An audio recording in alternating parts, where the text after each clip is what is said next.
Understanding exactly where to start and edit is something that really puzzled me when I first got into landscape photography. I recall going on trips and taking pictures and returning home and loading those photos into Lightroom.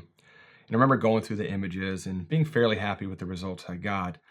But I remember looking at all the images and noticing that they were all lacking something. And in order for me to make those photos look is the best that they could possibly look, I knew that they would all have to be edited from start to finish. And this is really where my confusion started, was to trying to figure out exactly where does that editing process begin. Every photo is completely different, and it felt like every process was going to be completely different. Every editing process was going to change every time. I didn't know if there was a first edit I should be applying. Is there a third edit, a sixth edit? Did they even need to go in order? Or was I breaking rules? Was I not following rules? I remember looking on the right side of Lightroom at all the sliders and all the buttons and graduated filters, radial filters, adjustment brushes, and being completely overwhelmed and confused when it came to trying to figure out where do I start the process. And that's the purpose of this week's video, is 7 simple steps that I apply to every single one of my images that I edit in Lightroom. And the best part about this workflow is not only is it super easy to remember these 7 steps, but it's highly repeatable. This workflow can be applied to any photo, and I literally use the same exact step-by-step process on every one of my images that I edit in Lightroom. Now, if you've been using Lightroom for years and you're an expert, this video probably won't be that interesting to you, and I get that. But if you are a beginner at Lightroom, I'm hoping you'll be able to pick up at least 1 or 2 nuggets of information out of this video that you can ultimately apply to your Lightroom workflow moving forward. So to jump right into it, this is a fully completed image. This has been completely edited. This is from, I believe it's a Dead Horse Point State Park in Moab, Utah. And this image right here is the completely unedited, straight out of camera raw file.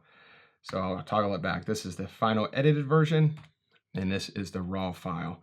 So the very first thing that I do, and this is not part of the 7 steps because this is something that I do before I even begin the editing process, and that is to remove chromatic aberrations and to enable lens profile corrections. And it's super simple to do.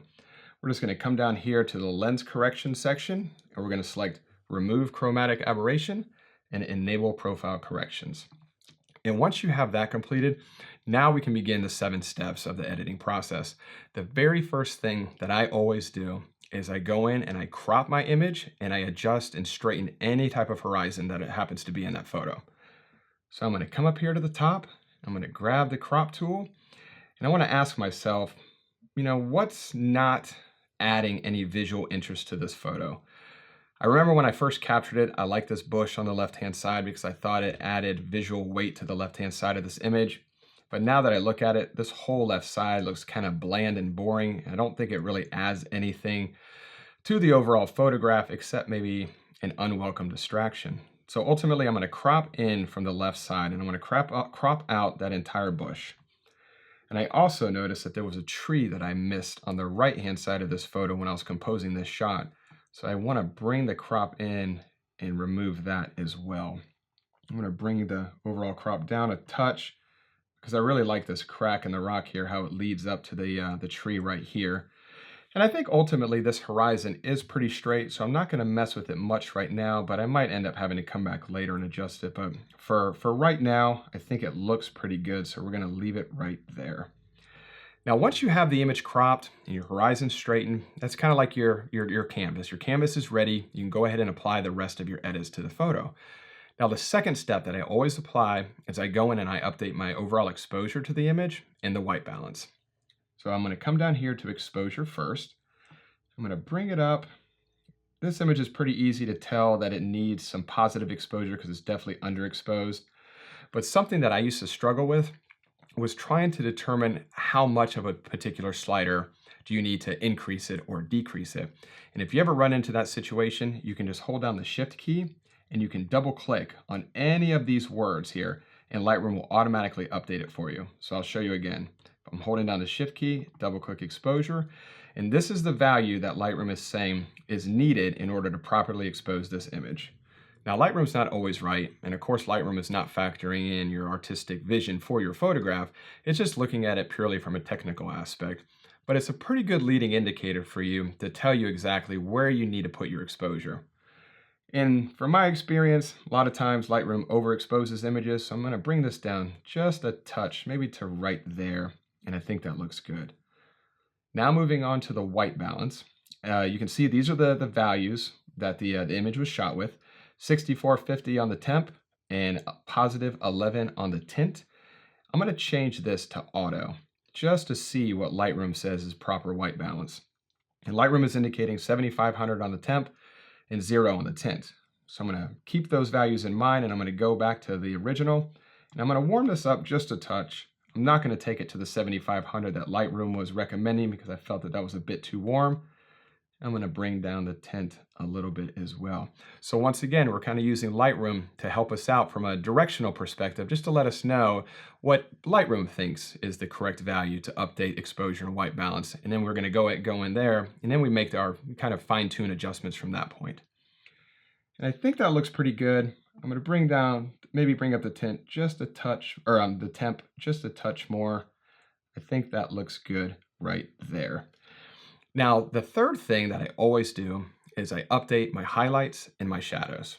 And 9 times out of 10, you're always going to be bringing down your highlights and bringing up your shadows.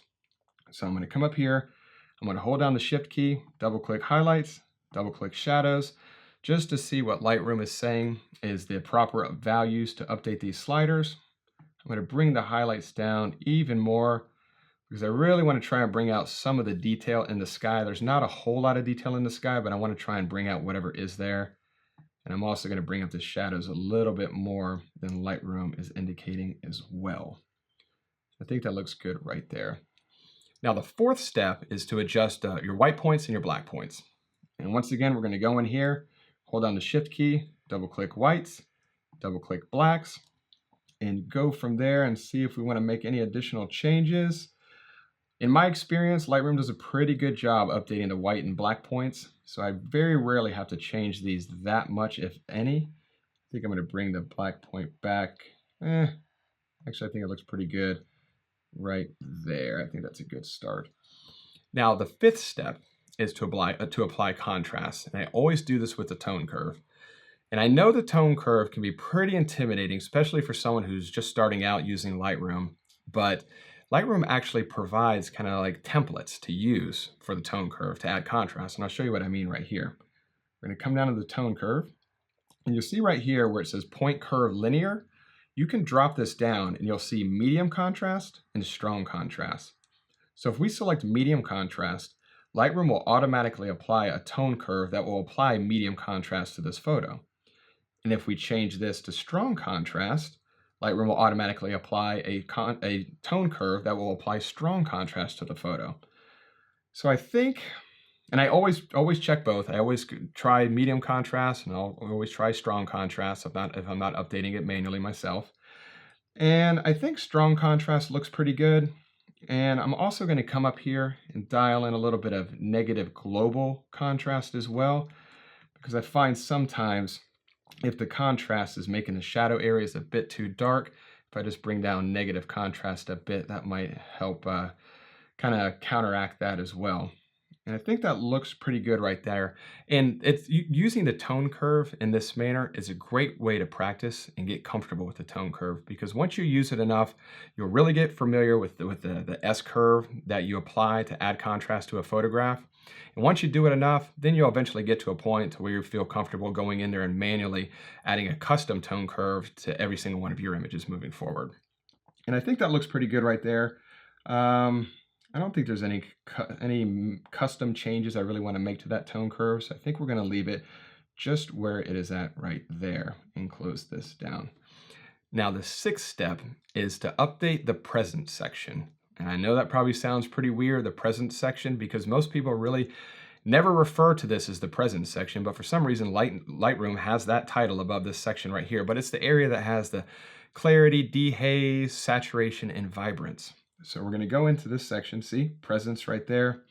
Not sure why they call it that, but I usually add anywhere from positive 10 on the clarity to maybe negative 10 on the clarity, but I really never go too much out of that range. We're going to add a little bit of dehaze to this photo because there is some haze in the background. Not quite that much, I don't think, though. Definitely want to add a little bit of vibrance to this.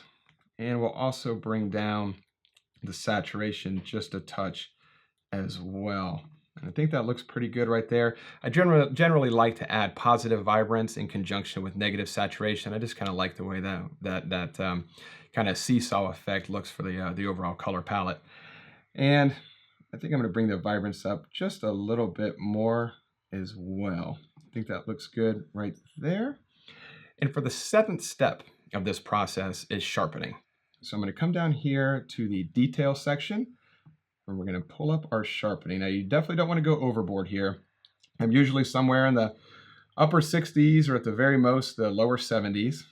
And we're going to hold down our Option key and drag our masking slider over. And remember, black conceals, white reveals, and everything that is in white is going to receive the sharpening, and anything that is in black is not going to receive the sharpening, because ultimately we don't want to sharpen our sky, we don't want to sharpen our clouds. And I think that looks good right there.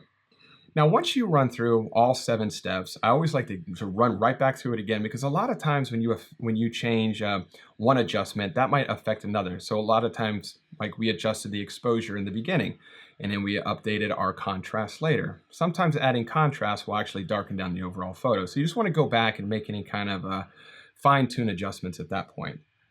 And I do want to bring up the overall exposure of this image again. I do want to bring up the shadows just a touch. I think that looks good right there. Just looking through here to see if there's anything else that we would possibly want to do, any other additional changes that we want to make. I think maybe at this point we could add a slight vignette that I usually like to apply to all of my photos, just to darken down the corners a little bit, draw the viewer's eye to the center of the photograph. And overall, this looks a lot better. And at this point, once you've gone through your 7 steps, you've really got a good jump start on your overall edit. And now if you want to, from here, you can go into like the HSL panel and change the individual color channels if you want. You can add your gradient filters, your radial filters, your local adjustment brushes, any kind of fine tuning to the overall photograph that you want. But these 7 steps is just a great way to start the overall global edits to your entire photograph. So this is where we ended up, and this is where we started. So this is the beginning. This is straight out of camera. This is a raw photo. And this is where we ended up in just a matter of a couple minutes, just using these 7 steps. So it's pretty simple to do. Let's go through another photo right here. This is the final image from a photo in the western North Carolina mountains this past fall. And this is the image straight out of camera. So the first thing we want to do, we want to remove chromatic aberration and apply our lens corrections. So we're going to come down here to lens correction, remove chromatic aberration, enable profile corrections. And once we have that done, now we're going to go ahead and start the 7-step process. The first thing we're going to do is we're going to go in and we're going to crop the photograph and straighten the horizon. So we're going to come up here to the crop tool. And I know I want to remove this railing right here. I definitely want to get rid of that. So I'm going to bring that into about right there. I'm going to bring this side in because there's a lot of negative space over here that I want to get rid of.